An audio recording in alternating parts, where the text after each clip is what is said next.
오늘 은혜 받으실 말씀은 누가복음 16장 10절부터 13절입니다.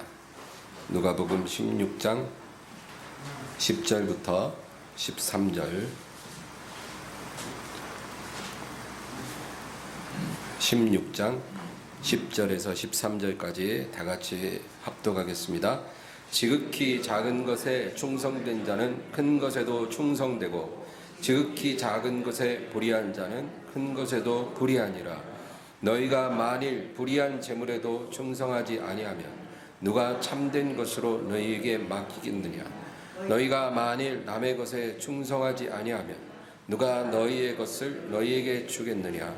지파인이 두 주인을 섬길 수 없나니 혹 이를 미워하고 저를 사랑하거나 혹 이를 중히 여기고 저를 경히 여길 것임이니라. 너희는 하나님과 재물을 겸하여 섬길 수 없느니라. 아멘. 할렐루야. 우리가 매일 잠을 자는데요, 여러분 꿈을 잘 꾸십니까? 저는 잘 때마다 꿈을 잘 꾸는 편인데, 꿈을 꿀 때는 그것이 마치 실제인 것처럼 느끼죠. 그러나 그 잠에서 깨는 순간 그 꿈은 사라지는 것입니다. 그 순간에는 실제 같아도 실제가 아닌 거죠. 우리가 꿈에서 아무리 좋은 음식을 먹어도 꿈에서 깨면 우리 위장은 비어 있는 거죠. 우리가 꿈에서 아무리 억만장자라 해도 깨면은 현실은 그렇지 않고, 또 불행한 일을 당해도 꿈에서 깨면 그 일은 실제가 아닌 것입니다. 어떤 사람은 꿈에서 자기가 죽는 꿈도 꾼다는데, 저는 아직 죽는 꿈은 못 꿔봤어요. 근데 꿈에서 100번 죽어도 잠에서 깨면은 나는 살아있는 것입니다. 그래서 여러분, 일장춘몽이라는 말이 있어요. 한바탕 봄날의 꿈이라는 말입니다. 봄날에 꿈을 꿔요.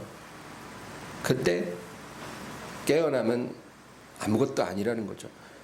우리 인생에 그와 같이 덧없다, 그 얘기입니다. 꿈속에서 내가 왕이 된들 현실은 그렇지 않고, 인생이 그와 같이 한바탕 봄날의 꿈처럼 덧없다, 그 얘기입니다. 시편 73편 20절에 보면 주여, 사람이 깬 후에는 꿈을 무시함같이 주께서 깨신 후에는 그들의 형상을 멸시하시리이다. 여러분, 주님이 다시 오신 날에 인생들이 쌓아올린 모든 탑을 멸시하고 무너뜨리실 것입니다.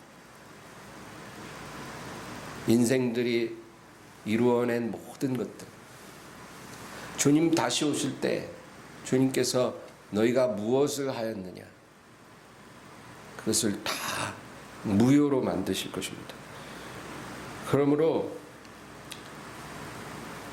주님 오시는 날에 이 세상에 속한 것들은 꿈처럼 되는 거예요. 지금 감옥에 가 있는 전직 대통령들이 무슨 생각을 할까요? 아마도 내가 청와대에 있었던 게 맞나? 꿈은 아니었는가? 그런 생각도 들 거예요. 청와대에 있던 사람이 감옥에 있잖아요.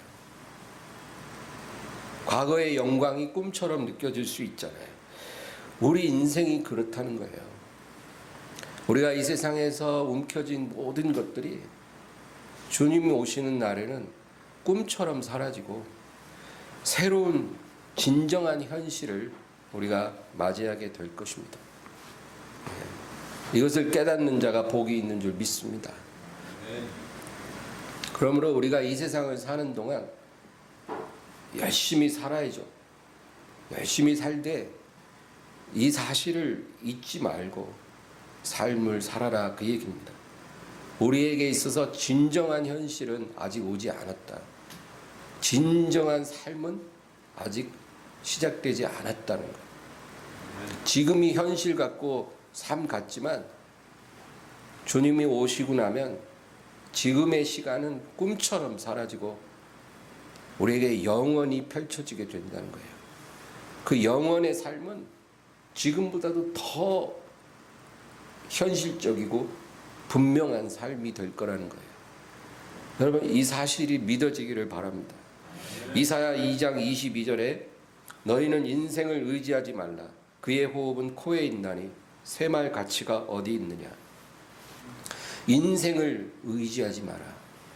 지금 너가 사는 인생에 너무 많은 의미를 부여하지 말라는 거예요. 그 호흡은 코에 있나니 쇠말 가치가 어디 있냐.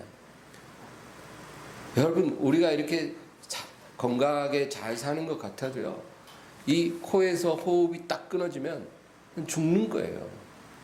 그냥 순간입니다. 그만큼 이 인생이 허무한 거라는 거예요. 그러므로 지금 이 인생에 너무 많은 의미를 부여하고 세상 말로 올인하지 말라는 거예요. 너희가 올인해야 될 곳은 영원의 주관자이신 예수 그리스도다. 인생을 잘 사는 게 중요합니다. 그러나 우리 코에서 호흡이 끊어지는 순간 그 예고 없이 인생이 끝나게 된다는 것을 잊지 말고 우리가 인생을 잘 살아야 되는 거예요. 누가복음 12장에는 어리석은 부자 이야기가 나와요. 여러분 잘 아시죠? 한 부자가 있었는데 정말 갈수록 재산이 불어나는 거예요. 그래서 창고를 지어도 그 창고가 좁아져요. 그래서 더 큰 창고를 짓고 또 더 큰 창고를 지어야 하는 거예요. 재물이 계속 늘어나니까 보관할 곳이 없는 거예요. 지금 내 창고에 쌀이 몇 가마니가 있는지 이제 세기를 그쳤어요. 그런데 이 부자 마음에 어떤 생각이 드냐면, 내가 이렇게 재물이 많으니 이제 정말 두 다리 쫙 펴고 좀 즐기며 살아야 되겠다. 그런 마음을 갖는데 하늘에 계신 하나님께서 뭐라 그러냐면, 어리석은 자여, 오늘 밤 내가 너의 영혼을 취할 텐데 너의 모은 모든 것이 네 것이 되겠느냐. 여러분, 이 비유는 예수님이 해주신 말씀이에요. 이것은 아주 중요한 겁니다. 우리가 이 세상에서 열심히 살아야 돼요. 게으르지 말고 정말 열심히 바르게. 그러나 오늘 밤 내 코에서 호흡이 끊어지면 끝난다는 거예요. 그거 항상 기억하라는 거예요. 야고보서 4장 13절 14절을 읽어보겠습니다. 들으라, 너희 중에 말하기를 오늘이나 내일이나 우리가 어떤 도시에 가서 거기서 1년을 머물며 장사하여 이익을 보리라 하는 자들아, 내일 일을 너희가 알지 못하는도다. 너희 생명이 무엇이냐? 너희는 잠깐 보이다가 없어지는 안개니라. 내일 일을 알지 못하는 자들아, 너희 생명이 무엇이냐? 대단한 것 같지? 너희는 잠깐 보이다가 사라지는 안개니라. 여러분, 우리가 노래할 때 내일 일은 남 몰라요, 하루하루 살아요. 여러분, 그 가사는 정말로 맞는 말입니다. 100번 1000번 맞는 말이에요. 내일 일은 우리 몰라요. 알 수 없어요. 그냥 우리는 오늘 하루, 내게 주신 이 하루를 잘 사는 그런 존재라는 거예요. 지금 이 순간 이 하루 감사하며 열심히 사는 것, 그게 우리의 실존이에요. 우리에게 내일이 허락될지 그거는 알 수 없어요. 만약에 내일이 허락되면 그 내일도 바로 오늘이 되겠죠. 그럼 또 감사하며 최선을 다해 바르게 사는 거예요. 그게 바로 저와 여러분의 삶이라는 거예요. 어느 날 갑자기 하늘의 부름을 받을지 우리가 몰라요. 그러나 그날은 예고 없이 오는 거예요. 절대로 하나님이 우리에게 알려주시지 않아요. 자기가 오늘 죽을지 알고 죽은 사람 저 아직 못 봤어요. 아마도 사형 집행장에 있는 사형수는 당일날 아침에 안다고 하대요. 왜냐하면 마지막 식사는 정말 좋은 게 나온대요.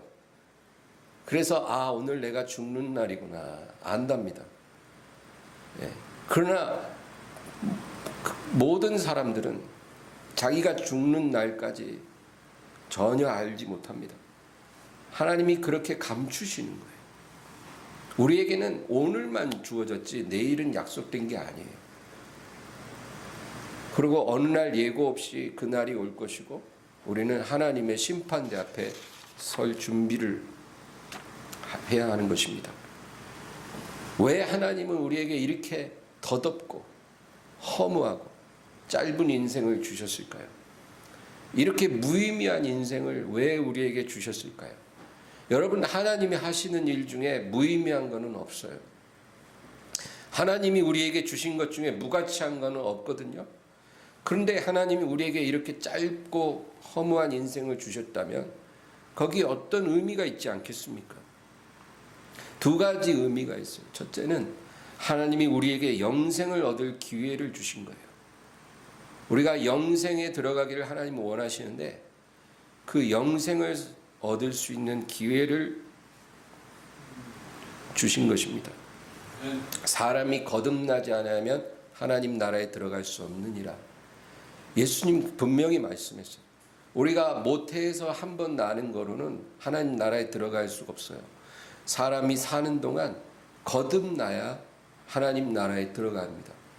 거듭난다는 것은 우리가 영적으로 다시 태어나는 걸 말해요. 영적으로 다시 태어난다는 것은 예수 그리스도의 영이 우리 영혼에 들어오시는 걸 말해요.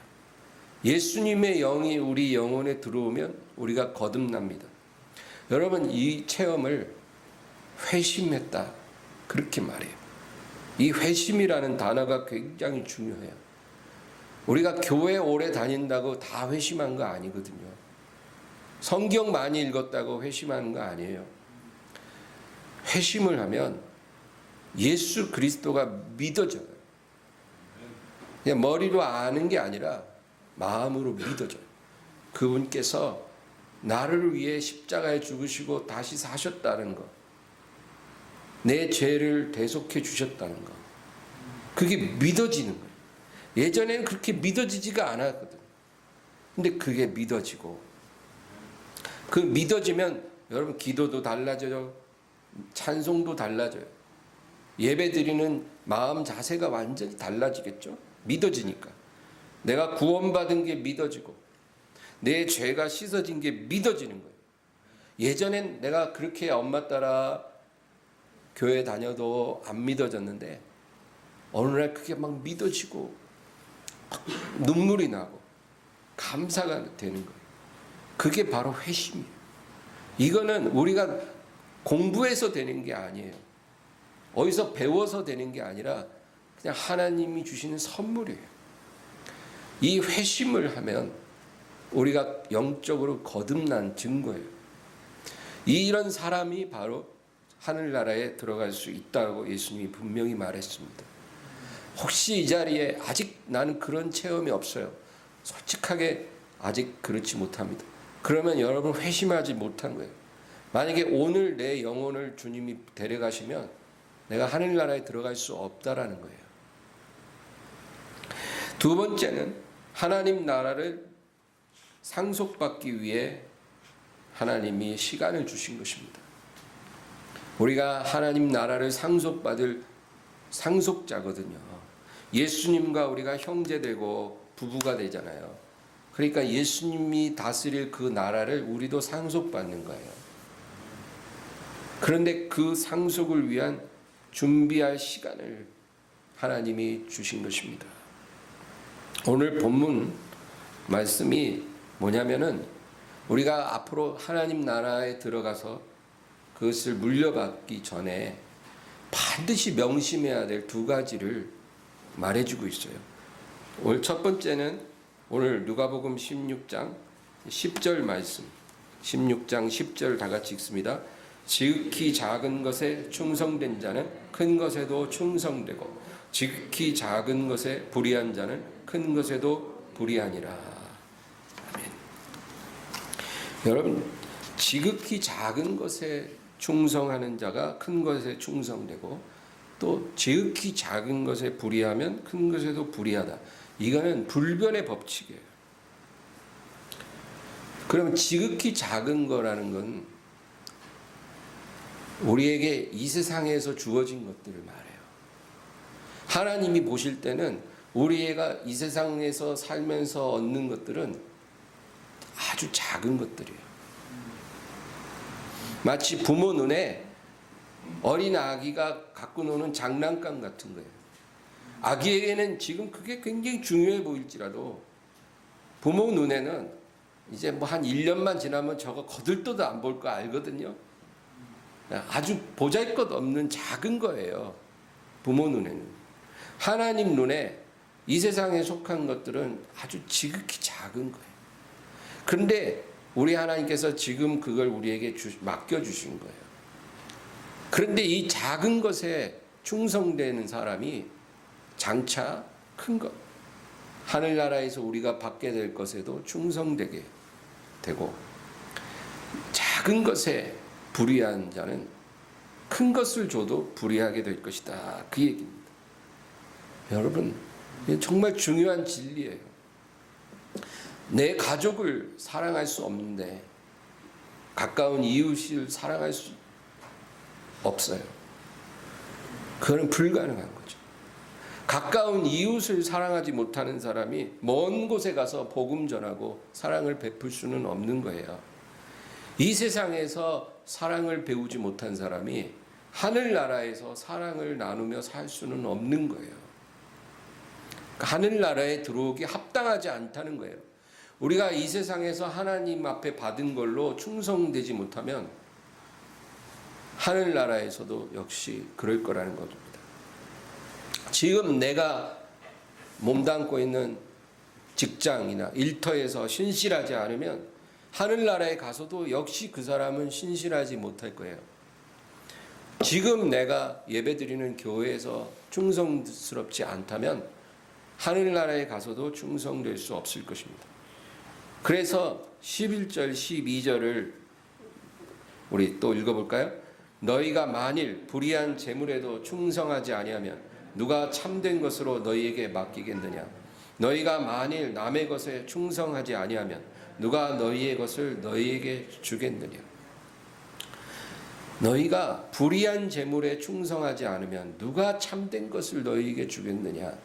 불의한 재물이라는 것은 이 세상에서 우리가 얻게 되는 물질을 말해요. 이 세상에 속한 것은 본질적으로 불의한 거예요. 불타 없어질 것들이. 하나님께서 세상을 심판할 때 이 세상에 속한 물질도 다 불타버릴 거예요. 그런데 우리가 이 세상에 사는 동안에는 그것들이 우리에게 주어진다는 거예요. 이런 불의한 재물에 너희가 정직하지 않고 신실하지 않다면 누가 장차 참된 것으로 너희에게 맡기겠느냐? 또 같은 의미로 너희가 만일 남의 것에 충성하지 아니하면 누가 너희의 것을 너희에게 주겠느냐? 우리가 이 세상에서 얻는 것들은 본질적으로 내 것이 아니라 남의 것이거든요. 우리가 잠시 순례하면서 얻어 쓰는 것에 불과해요. 그런데 그것에 신실하지 않으면 우리가 영원한 집에서 무엇을 얻을 수 있겠느냐, 그 얘기입니다. 여러분, 우리가 이 세상에서 당하는 모든 일들, 또 우리에게 주어진 모든 것들은 우리가 장차 들어갈 하나님 나라에서 우리가 무엇을 받게 될 것인가를 결정하는 중요한 근거가 돼요. 그러므로 지극히 작은 것, 또 이 세상의 불의한 것에도 정직하고 신실한 사람이 되기를 주의 이름으로 축원합니다. 그것이 우리의 영혼의 상을 결정한다. 그래서 예수님이 의인들에게 뭐라 그래요? 너희 복받을 의인들이여, 너희는 내가 배고플 때 먹여주고 목마를 때 마시고 헐벗었을 때 옷 입혀주고 옥에 갇혔을 때 찾아와주고 병들었을 때 돌아보았느니라. 우리가 언제 그랬나이까? 너희가 살면서 너희 주변을 돌아보고 행한 그 일들을 내가 기억하노라. 그것이 바로 나에게 한 것이다. 그러므로 너희는 이제 내가 너희를 위해 예비한 나라에 들어와서 모든 것을 상속받을지니라. 여러분, 그러니까 우리가 지금 살고 있는 이 삶은 50년, 60년, 70년, 80년밖에 못 사는 삶이지만 부질없고 허무한 인생 같지만 그러나 이 짧은 시간의 삶이 우리의 영혼의 삶을 결정하는 하나님의 테스트. 우리가 여기서 얼마나 신실하고 얼마나 충성되느냐에 따라 우리의 영혼이 결정된다, 그 얘기입니다. 구원은 하나님의 은혜로 받는 것이지만 우리가 그 나라에서 누리는 상은 우리가 행한 대로 하나님이 갚아주시는 것입니다. 여러분, 이것이 인생이에요. 이것이 인생의 진리예요. 나이가 20 된 청년이라도 이걸 깨달은 사람은 인생을 아는 사람이고, 나이가 70이 되어도 이거 모르면 아직 인생을 모르는 사람이에요. 누가복음 19장에는 한 이야기가 나옵니다. 예수님 비유 가운데 어떤 귀인이 먼 나라에 왕권을 받으러 갔어요. 왕이 되기 위해 먼 나라에 잠시 떠났는데, 떠날 때 자기 종 10명을 불러서 각각에게 한 문화씩을 주고 가는 거예요. 먼 나라에 왕권을 받아오기 위해 떠나면서 10명의 종들에게 한 문화씩 나눠주고 갔어요. 여러분, 각 종들이 한 문화씩 받았다는 것은 우리 모든 사람에게 동등하게 주어지는 삶을 말해요. 잘났든지 못났든지 인생은 딱 한 번 사는 거예요. 이 세상에 2번 사는 사람은 없어요. 누구든지 삶은 단 한 번 주어져요. 그것을 의미하는 거예요. 10명의 종에게 똑같이 한 문화씩 준 것은 한 번 사는 인생을 말하는 겁니다. 그러고 나서 이 한 문화 가지고 내가 올 때까지 장사를 잘하고 있어라. 그러고 떠났어요. 언제 올지 모르지만. 그러고 나서 이제 왕이 돌아와서 종들을 부르니까 한 종이, 주인님, 제가 받은 한 문화로 열심히 해서 10문화를 남겼습니다. 그러니까 너 너무 잘했다. 이제 내 나라에서 10골 다스릴 권세를 받아라. 여러분, 이건 엄청난 보상이에요.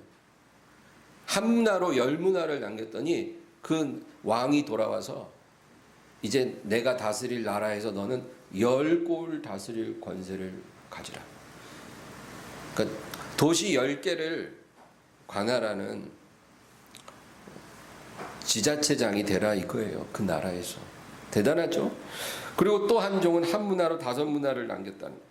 너도 나름 열심히 했구나. 5골을 다스리거라. 근데 또 한 종이 와서는, 주인님, 저는 받은 한 문화를 수건으로 싸두었습니다. 이제 주시고 간 거 여기 있습니다.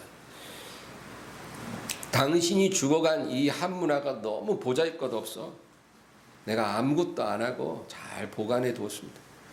여러분, 인생을 이렇게 사는 사람들이 많더라고요.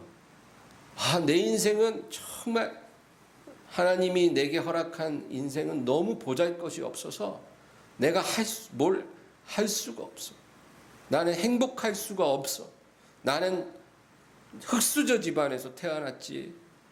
뭐 외모도 보잘것없고, 뭐 특출난 재능이 있는 것도 아니고, 뭐 교육의 기회를 잘 받은 것도 아니고, 나는 정말 밑바닥 인생이야. 그리고 내 인생은 왜 이렇게 고난이 많은지 불행해. 나는 아무것도 할 수가 없어요. 그래서 저는 숨만 쉬고 밥만 먹다 왔습니다. 그러니까 화가 난 왕이 이 불의한 종의 가진 한 문화를 뺏어 저 열무나 가진 자에게 주어라. 그러니까 옆에 있는 하인이 주여 저에게 이미 열문 하나 있습니다. 그러니까 뭐라 그래요? 가진 자는 더 받을 것이고 없는 자는 그 있는 것마저도 빼앗기리라.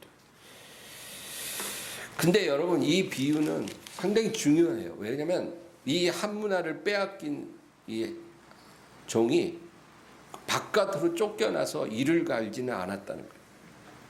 그러니까 이것은 구원받은 하나님의 백성들이 주님 앞에서 어떤 처분을 받을까를 우리에게 말해줘요. 천국에 들어가긴 다 들어가는 거예요.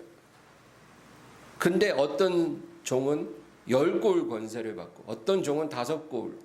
그런데 자기가 받았던 기본적인 축복까지도 빼앗기는 아무런 상이 없는 그런 종이 있다라는 겁니다. 여러분 우리가 이 세상 살면서 우리가 그것을 선택해야 되는 것입니다. 또 하나님 나라를 상속받을 자가 명심해야 될 두 번째 경고는 오늘 본문 13절입니다. 우리 본문 13절 다 같이 읽겠습니다. 집 하인이 두 주인을 섬길 수 없나니 혹 이를 미워하고 저를 사랑하거나 혹 이를 중히 여기고 저를 경히 여길 것임이니라. 너희는 하나님과 재물을 겸하여 섬길 수 없느니라. 집 하인이 두 주인을 섬길 수 없다. 여러분 한 사람이 동시에 두 주인을 섬길 수 있다라고 말하는 그런 뱀의 가르침에 속지 말아야 합니다. 이 예수님의 말씀이라는 걸 우리가 기억해야 돼요. 한 사람이 한 하인이 두 주인을 섬길 수 없나니. 여러분 예수님은 우리를 만드신 창조주세요. 그래서 우리를 지으실 때 사람의 마음이라는 그릇 안에 한 가지만 담을 수 있도록 그렇게 만드셨어요. 그래서 그 마음이라는 그릇에 두 가지를 담을 수 없다는 거예요. 여러분 그릇이 음식을 섬기는 거잖아요. 그렇죠? 우리가 어떤 음식을 그릇에 담으면 그 그릇이 음식을 섬기는 거예요. 그러니까 담았다는 거는 섬긴다는 거예요. 음식이 그릇을 섬기는 게 아니에요. 그릇이 음식을 섬기는 거예요. 우리 마음이라는 그릇에 우리가 무언가를 담는 것은 누구를 섬기느냐의 문제거든요. 한 마음에 두 주인을 담을 수 없다 그겁니다. 여러분 한 주인은 여러 하인을 둘 수 있어요. 그건 괜찮아요. 그러나 한 하인은 여러 주인을 둘 수가 없어요. 하나님께서 인간을 그렇게 만드신 거예요. 만약에 어떤 사람이 들통에 추어탕을 끓였어요. 바글바글바글 끓여서 이제 추어탕을 여러 그릇에다 담을 수는 있어요. 그렇죠? 네. 그릇 여러 개다 추어탕을 나눠 담는 건 괜찮아요. 그러나 한 그릇에 추어탕도 담고 갈비탕도 담고 김치찌개도 담고 청국장도 담고 그렇게는 못한다는 거예요. 한 가지 음식을 여러 그릇에 나눠 담을 수는 있어도 한 그릇에 여러 음식을 다 담을 수는 없어요. 우리 마음은 그릇이고 우리 안에 담겨지시는 분은 한 분 하나님이에요. 하나님과 재물을 같이 담을 수가 없다라고 주님께서 말씀하십니다. 여러분 하나님과 재물의 공통점이 뭐냐면 사람을 굴복시키고 섬기도록 만드는 권세가 있어요. 하나님도 그런 권세가 있으시고 재물도 그런 권세가 있거든요. 그래서 하나님께서 주님께서 너희 마음 그릇에 하나님과 재물을 다 담을 수가 없느니라. 무엇을 담든지 하나만 담으라. 여러분 성경에 많은 믿음의 사람들이 나와요. 성경에 나오는 믿음의 사람들이 한 100명이라고 치면 그 가운데 세상적인 기준으로 성공한 사람들은 약 10%예요. 이 세상에 살면서 높은 권력을 가졌었다든지 어떤 재물을 많이 가졌던 사람은 한 10% 됩니다. 아브라함이 그렇고 이삭, 요셉, 욥, 다니엘, 느헤미야, 에스더 이런 사람들은 하나님의 사람이면서 이 세상에서 많은 것을 가졌던 사람이에요. 세상적인 기준으로 가난하게 살다 간 사람들 또 하나님의 사람들 가운데 한 10% 정도 돼요. 그들은 이 세상에 살면서 초라한 집에서 살고 허름한 옷을 입고 고생하다가 하늘의 부름을 받은 사람들이에요. 엘리야, 엘리사, 세례 요한 그리고 예수님의 사도들 바울과 그의 일행들이 바로 그랬어요. 그들은 보통 이하의 삶을 살았어요. 사도 바울은 디모데에게 쓴 편지에 네가 나에게 올 때 내가 들어와 있는 가보의 집에 두고 온 겉옷을 좀 갖고 오라. 겉옷이 하나밖에 없는 거예요. 그러니까 네가 올 때 그 겉옷 좀 가져와라. 내가 춥다 추워. 여러분 바울보다 부자예요 다. 아무런 감동이 없으시네요. 그러니까 하나님의 사람들 100명 중에 10%는 많은 것을 얻었던 사람들이고 10%는 보통 이하의 궁핍한 삶을 살았던 사람들이고 그리고 나머지 80%는 평범한 수준의 삶을 살았다는 거예요. 부유하지도 않고 가난하지도 않고 높은 지위에 오른 적도 없고 그렇다고 비천하지도 않은 그런 평범한 생활을 하며 살았으나 하나님을 일평생 순종했던 사람들이라 그 말입니다. 성경은 우리가 하나님과 동행하는 삶을 살면 부유해진다고 약속하지도 않아요. 또 우리가 가난해질 거라고 말하지도 않습니다. 우리가 하나님과 동행하는 사람이 되면 우리는 자유하게 될 거라고 말해요. 우리가 풍부에 처하든지 비천에 처하든지 아무 상관이 없고 늘 마음의 평강과 행복을 지킬 수 있는 그런 자유함을 얻게 된다고 우리에게 약속하고 있어요. 여러분 이것이 하나님이 주시는 축복이에요. 우리는 물질로부터 자유하게 되고 이 세상의 성공으로부터 자유하게 되는 거예요. 물질이 많아도 큰 의미가 없고 물질이 좀 궁핍해져도 큰 문제가 없는 거예요. 성공해도 그만, 안 해도 그만. 그것이 내 마음속에 어떤 비중도 차지하지 않는 거예요. 하나님이 우리에게 주신 그 길로 우리는 믿음으로 걸어가는 것뿐이에요. 이것이 바로 하나님의 자녀에게 허락하신 자유함이에요. 성경에 나오는 믿음의 사람들은 다 이렇게 자유하게 살았어요. 아브라함이 부자 되고 싶어서 부자 된 거 아니고 요셉이 총리 되고 싶어서 총리 된 것도 아니고 다니엘이 총리 되고 싶어서 총리 된 것도 아니고 느헤미야가 총독이 되고 싶어서 총독이 된 것도 아니고 그냥 하나님이 그들에게 주신 사명에 따라 그렇게 높여주신 것뿐이에요. 그러나 반대로 궁핍한 삶을 살던 하나님의 종들도 많았어요.